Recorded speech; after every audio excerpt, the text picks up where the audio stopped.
小米市值半年腰斬，蒸发掉2個京東，你信吗？這可不是什麼快要倒閉的初創公司，這可是小米手機出貨量連續5年全球前3 ，2025年賣了超過41萬輛新車，營收創歷史新高的中國科技巨頭，業績這麼好，股價怎麼反而崩了？今天咱們就把這件事掰開了揉碎了講清楚。2025年9月25日，北京國家會議中心，雷軍站在聚光燈下完成了他的第6次年度演講。那一天他意氣風發，發布了小米17系列新機，公開宣布500億造新計劃，復盤了小米造車的艱辛歷程。台下的掌聲雷動，線上的直播彈幕刷屏，股市裡股價站上歷史高位，所有人都認為小米迎來了輝煌的巔峰時刻。然而誰也沒想到，這個巔峰時刻恰恰成了小米由盛轉衰的轉折點。從演講第2天開始，小米的股價掉頭向下，到2026年4月2日收盤，股價報30.88港幣，較最高點61.45港幣回撤50%。從巔峰到腰斬，僅用了半年，小米的盛極而衰來得比任何人預想的都快。那問題出在哪兒呢？我們一層一層剝開來看。第一個維度，看基本面。很多人可能會說，小米不是剛發布了財報嗎？2025年全年經調整淨利潤同比增長43.8%，這不是挺好嗎？沒錯，從全年看確實亮眼，但問題就藏在第4季度的那份成績單裡。2025年第4季度，小米的總營收雖然還在增長，但增速已經明顯放緩到只有7%出頭。更關鍵的是，季度經調整淨利潤為63.49億元人民幣，同比下跌了23.7%，環比更是暴跌了43.9%。一家高速增長的公司，利潤突然腰斬式下滑，資本市場能不在意嗎？那利潤到底被誰吃掉了？2個東西。第一個，內存漲價。智能手機的核心零部件成本在2025年下半年急劇攀升。2026年1季度，12GB 加256GB 主流機型的核心存儲成本，從1年前的$30飆升至$120以上，翻了近4倍。而小米的主營業務又極度依賴手機出貨量。財報顯示，智能手機業務的毛利率一路下滑到了第4季度的8.3%。什麼概念呢？每賣出100塊錢的手機，刨掉手機本身的各種成本，只剩8塊3毛錢的毛利，再加上研發投入、渠道費用、管理費用，一算賬，賣手機這事兒基本上在虧錢。小米集团總裁盧偉冰在業績發布會上說：“如果漲價，希望大家多些理解。”這句話聽起來挺無奈的，一家以極致性價比起家的公司，現在要讓消費者理解它要漲價了，這說明什麼？說明連性價比這條護城河都快被成本上漲填平了。好，手機的基本盤在承壓，那新車業務能不能頂上？這就引出第2個維度，小米造車到底能不能成為撐起股價的第2增長曲線？先說好消息，2025年小米汽車的表現確實亮眼。全年新車交付411082台，同比增長200.4%。小米速7在2025年擊敗了特斯拉 Model 3，成了中國高端純電轎車銷量冠軍。這是 Model 3自2019年進入中國市場以來第1次被超越。到2026年2月，小米累計交付量已經突破60萬輛，汽車業務全年收入首破1000億，達到1033億元，還第1次實現了年度盈利。這些數據放在任何一個新造車品牌裡都是教科書級別的成績單，但問題恰恰出在太好上。因為資本市场的定價邏輯是這樣的，相比你現在有多好，它更關心你未來有多好。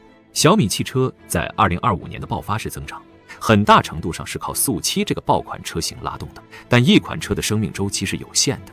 2025年6月，小米發布了第2款車型御7，起售價25.35萬元，上市後迅速成為主銷車型。到2026年1月，御7單月交付達到37869台，助力小米躋身新能源廠商銷量前3。但御7的市场定位和速7不一樣，毛利結構也不一樣。財報顯示，2025年第4季度汽車業務的毛利率從第3季度的25.5%降到了22.7%。更讓人擔心的是，這個賽道的競爭正在急劇白熱化。2026年，小米給自己定下的交付目標是55萬台，比2025年增長34%。但與此同時，華為旗下的鴻蒙智行聯盟2025年已經交付了58.9萬輛車，2026年更是要衝擊100萬到130萬輛的目標。問界 M9 拿下了2025年50萬級豪華 SUV 的全年銷量冠軍。比亞迪雖然在2026年初銷量有所波動，但1月份依然賣了21萬台車，單月銷量比魏小李三家加起來還多。翻譯成大白話就是，雖然小米想靠汽車撐起估值，但這個賽道裡的玩家沒有一個在睡覺。說完了內憂，還有外患。第三個維度，我們跳出小米本身，看看它所處的大環境。所謂大河有水小河滿，大河沒水小河乾。小米股價腰斬固然有自己的問題，但大盤的走勢也脫不了干系。從2025年10月初到2026年4月初，恒生科技指數連續調整了半年，跌幅超過30%，而小米恰好是恒生科技指数的核心成分股之一。大盤在跌，它怎麼獨善其身？那大盤為什麼在跌？這事兒說來話長，咱們得先從恒生科技指數这個大盤本身的結構說起。恒生科技指數被很多人叫做港版納斯達克，聽起來挺唬人的，但它的真實結構和納斯達克完全是兩碼事。納斯達克裡面有英偉達、台積電這些賣鏟子的公司，業績跟着 AI 算力需求直接起飛。而恒生科技指數的前10大成分股包括比亞迪、美团、小米、騰訊、阿里巴巴、京東、快手這些公司，合計權重將近70%，幹的都是應用層面的活，造車的、賣外賣的、做電商的、搞社交的，這些行業最近幾年都在幹同一件事，打價格戰。電動車賽道價格戰從2024年打到現在，購置稅優惠又在退潮，行業面臨倒春寒。互聯網這邊，春節前後巨頭們打起 AI 紅包大戰，外賣和即時零售補貼一波接一波，燒錢的結果是現金流承壓，利潤空間受質疑。但比價格戰更讓市場擔心的是 AI， 快手和騰訊2025年的利潤都在漲，股價卻跌了。為什麼？因為資本市場定價的是未來，而 AI 恰恰動搖了這些巨頭的未來預期。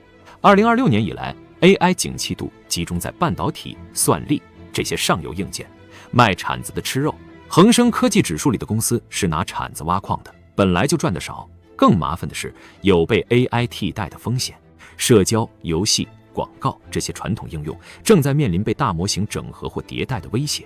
字節跳動在 AI 上領先優勢明顯，而恒生科技前10大裡，騰訊、阿里、京東、百度、美团、快手6家都和字節在同一條賽道競爭，市場擔心他們被降維打擊。所以恒生科技指數這半年的下跌，不是因為這些公司賺不到錢了，而是 AI 讓資本市場重新評估了他們的長期價值。更雪上加霜的是2026年2月底，美儀打擊伊朗，外資加速撤離，三股力量疊在一起，恒生科技指數就這麼跌了30%。所以小米股價的腰斬不是一個孤立的悲劇，而是一場系統性估值重估中的一個縮影。它是一個三明治結構，上面是恒生科技大盤的系統性調整，中間是手機業務毛利率的持續惡化，下面是一個雖然好看但正在面臨激烈競爭的汽車業務。三面夾擊，任誰都難受。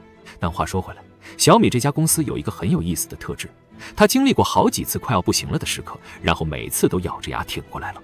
2016年手機銷量斷崖式下滑，挺過來了。2021年面臨美國制裁壓力，挺過來了。2023年造車燒了幾百億，被外界唱衰，也挺過來了。這一次，你認為他還能不能挺過來？